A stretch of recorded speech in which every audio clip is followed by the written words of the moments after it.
Hello বন্ধুরা, সবাই কেমন আছেন? আশা করি ভালো আছেন। আজকে হঠাৎ করে আমাদের যে জমি আছে, জমিতে যে ধান লাগাইছি, সে ধান ক্ষেত দেখতে এসে পরিবেশটা অনেক সুন্দর লাগলো। তাই ভাবলাম আপনাদেরকেও দেখার সুযোগ করে দেই। আমরা যারা গ্রামে থাকি তারা সবসময় এই দৃশ্যগুলা উপলব্ধি করতে পারি বা দেখতে পারি, কিন্তু বিশেষ করে যারা শহরে থাকে, বাহিরে থাকে, অর্থাৎ গ্রাম থেকে দূরে থাকে, তারা কিন্তু এই জিনিসগুলা দেখতে পারে না। তো তাদের জন্যই আজকে আমার এই ভিডিওটা করা। এটা আমাদের ধানের জমি, এটা আরেকটা ধান, এটাও আমাদের। এটা এখনো ফুলে বের হয় নাই, তবে বের হবে। আর এটা কিছুটা 80% ধান বের হয়ে গেছে। আঘাতে আঘাতে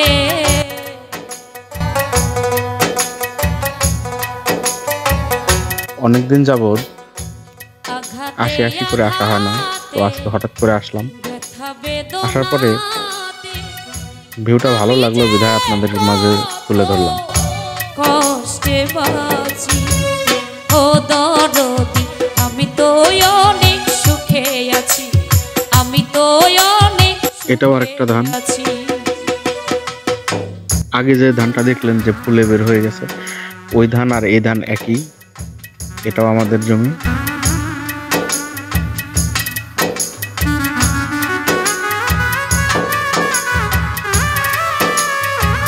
আগে যেটা দেখছেন ওটা এক জায়গায় ছিল 29 ধান, আরেক জায়গায় ছিল সুমর্ণলতা, আর এখানে আসছি, এখানেও আবার 29-এর ধান। আর এখন যেটা দেখতে পাচ্ছেন এটা হলো আমরা যারা বিরানির ধান বলে থাকি, সেই বিরানির ধান। এখানে জায়গা হচ্ছে 10 কাঠা মাটি লাগানো হয়েছে।